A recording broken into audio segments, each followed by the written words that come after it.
Hi, it's me, Julian, from the internet, and I'm very confused about remakes, and reboots, and soft reboots, and re-releases, and remasters, and I just don't get the terminology, the semantics. It's all very confusing to me. Why is this a remake, but this is a reboot?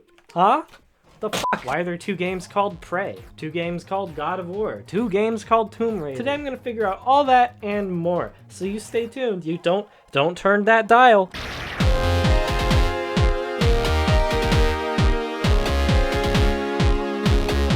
All the way back in the year 1980, 17 years before you were born, possibly, the game Adventure came out on the Atari 2600. Now, the innovations of this game are innumerable, and something we kind of take for granted, but today we're here to talk about one thing. This game is a remake.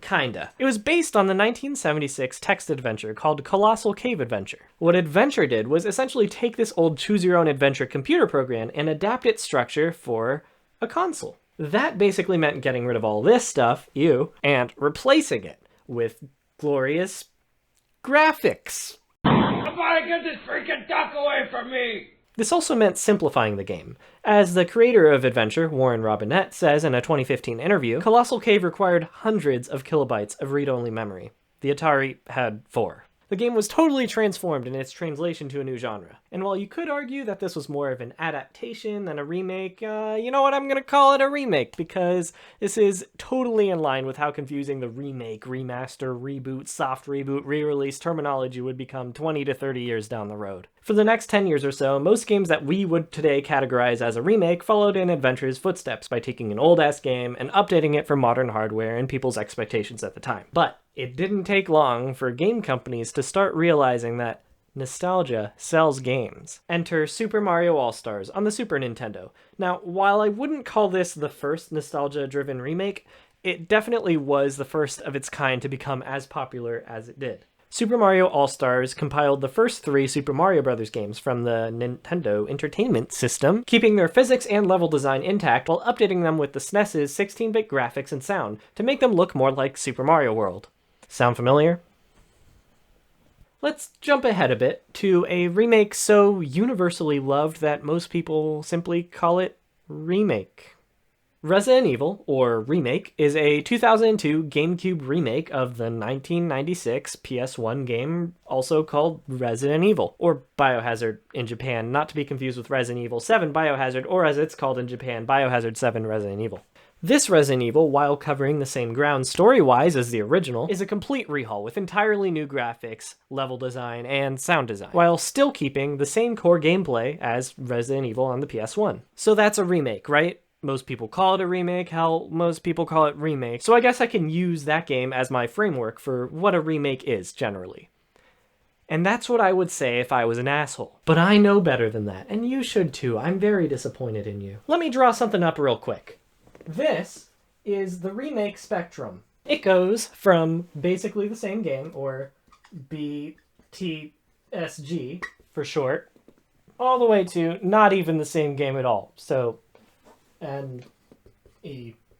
same game. Is that even visible? I don't care. Right in the middle, you got Resident Evil Remake, because it's similar enough to the original game while changing things up a little to be more modern. So all the way left, you got something like Super Mario All-Stars on the Super Nintendo, because you know what? That game is very similar to the original games. It keeps all the same gameplay and everything. It just changes the graphics a tiny bit. Okay, all the way to the right. I think you know where I'm going with this now, right? You kind of following? You're following along? All the way to the right, we got a game like Final Fantasy VII Remake, which is, say it with me, not even the same game. Not even the same game at all. Now that's pretty simple, right? Wrong. Because we're introducing a second axis. Quality. This is too low, isn't it? It's too low. Let me just... Is that good? Yeah. Alright. Now we're cooking with gas. Okay, so as I mentioned, quality, right? So around this area, we've got Crash Bandicoot N. Sane Trilogy.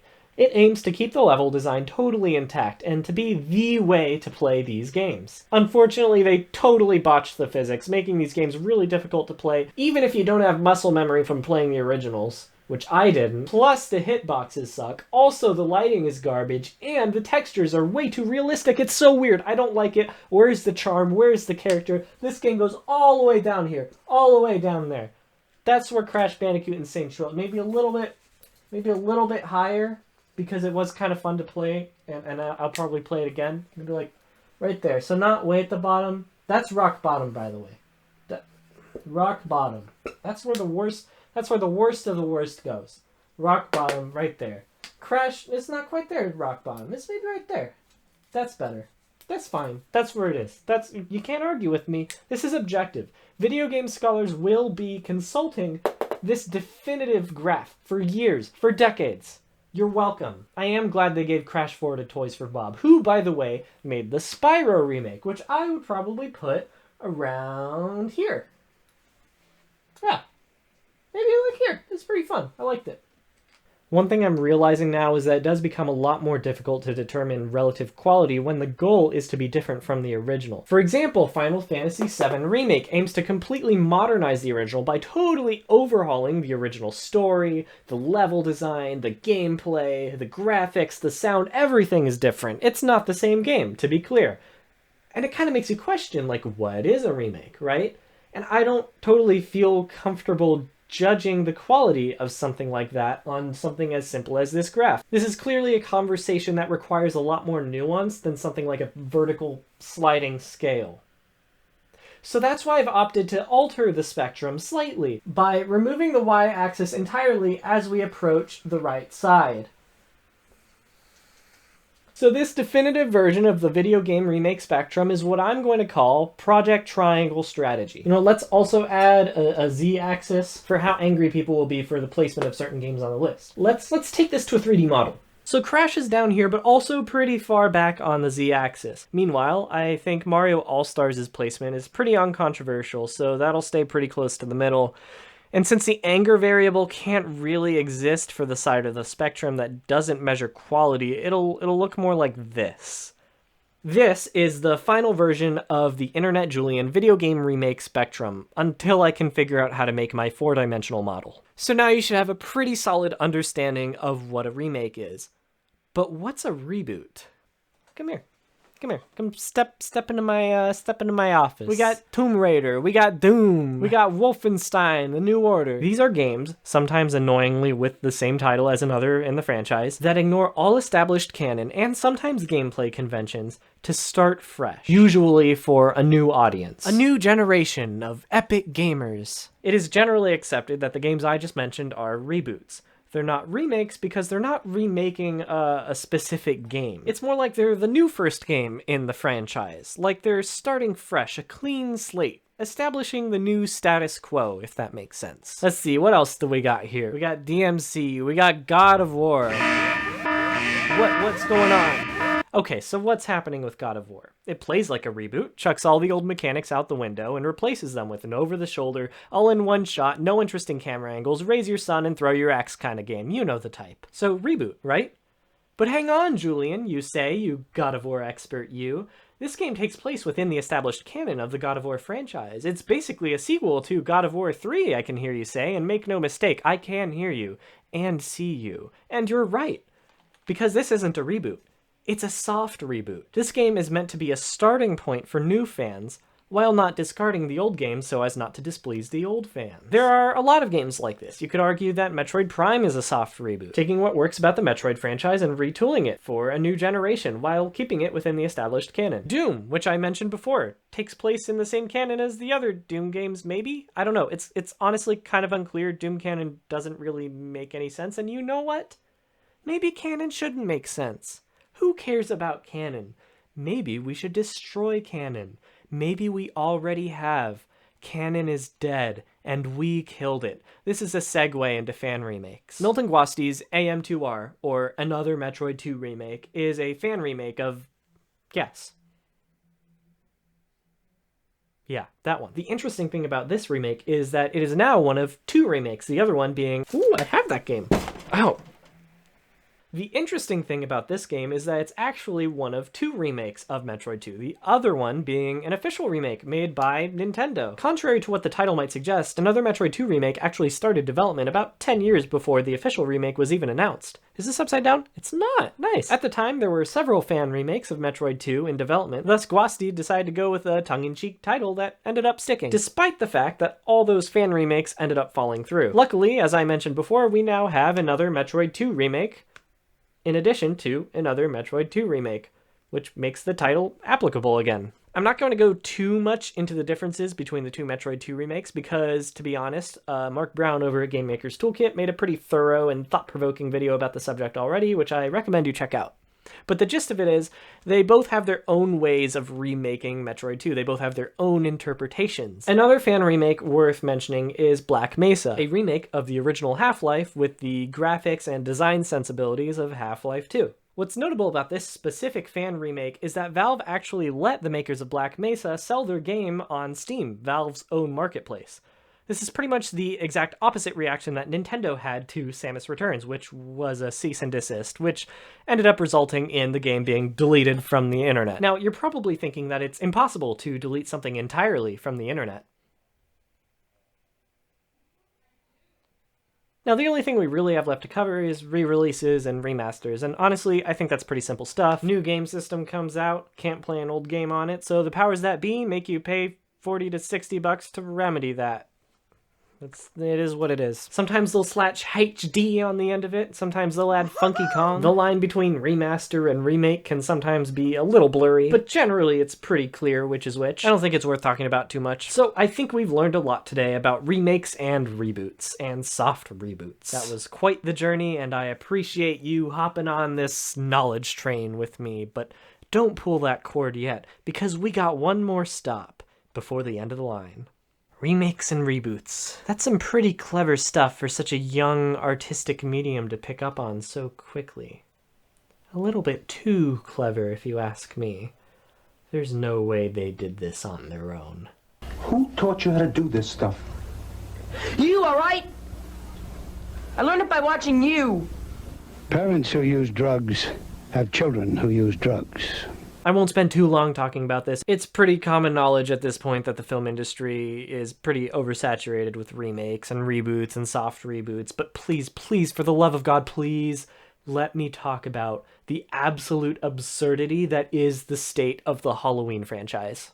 Okay, so you got Halloween, directed by John Carpenter, released in 1978. It's one of the greatest horror movies of all time. Basically, single-handedly establishes the slasher movie as the next big horror movie subgenre, and influences countless horror movies to come after it. It's perfectly paced, well shot, well acted, and has the most iconic horror movie music of all time, next to maybe Psycho. Cool. Halloween 2 was the sequel to Halloween. Pretty easy to follow so far, right?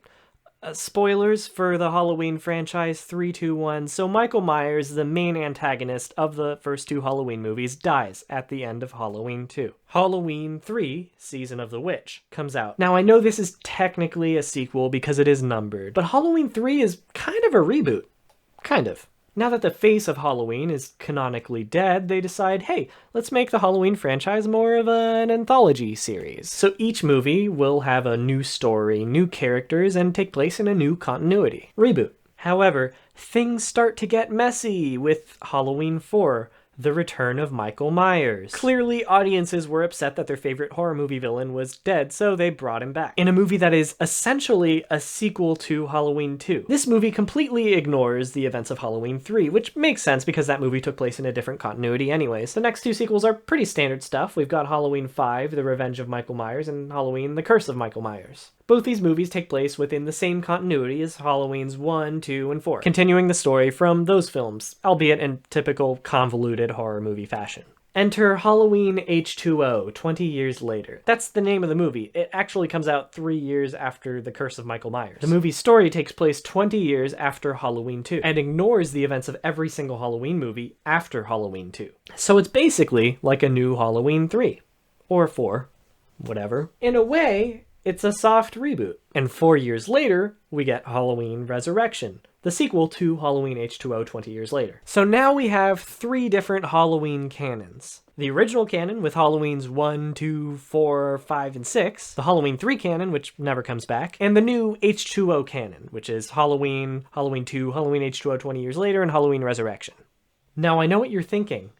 That's not enough canons, and that's why 5 years later, in 2007, we get Rob Zombie's Halloween. This is, as you can imagine, a straight-up remake of the original Halloween, with the same basic premise and everything. Then we have Halloween 2, which is not a remake of Halloween 2, but rather a sequel to Halloween, the remake of Halloween. So now that's 4 continuities: 1, 2, 4, 5, 6, Halloween 3, H2O, and the Rob Zombie movies. Let's do one more. 9 years after Rob Zombie's Halloween 2, we get a brand new movie called Halloween. Now don't get it twisted, this is not a remake of Halloween, nor is it a remake of Halloween. It is, in fact, a sequel to Halloween. No, not that Halloween, the other Halloween. It ignores every single movie in the Halloween franchise except the original, and it brings back the old cast from that movie. Kinda like that other movie, except that movie's not canon anymore. And this one even ignores Halloween 2. No, not that Halloween 2, the other Halloween 2. Although, actually, yeah, neither Halloween 2s are canon, So this movie, Halloween, released in 2018, is actually the first of a new trilogy of Halloween movies, with 2 sequels on the way entitled Halloween Kills and Halloween Ends. I actually don't mind these titles, and I liked 2018's Halloween well enough, although I personally wish it was called something like Halloween Returns or whatever. I would say 2018's Halloween, despite also being called Halloween, is less a soft reboot and more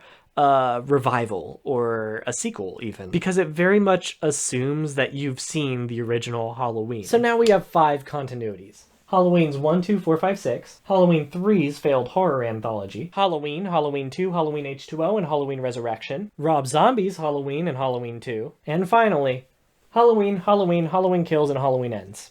Let's pray that that final title is true. Oh, and speaking of Prey, the reason there are 2 games called Prey is because the developers like the title Prey and decided to keep the title and literally nothing else. So it's really not a reboot or a remake or a anything.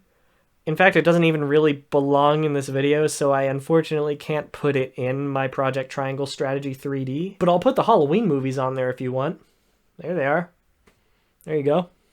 I'm done. That's it for me. I'm tired. I talked a lot. I hope you learned something.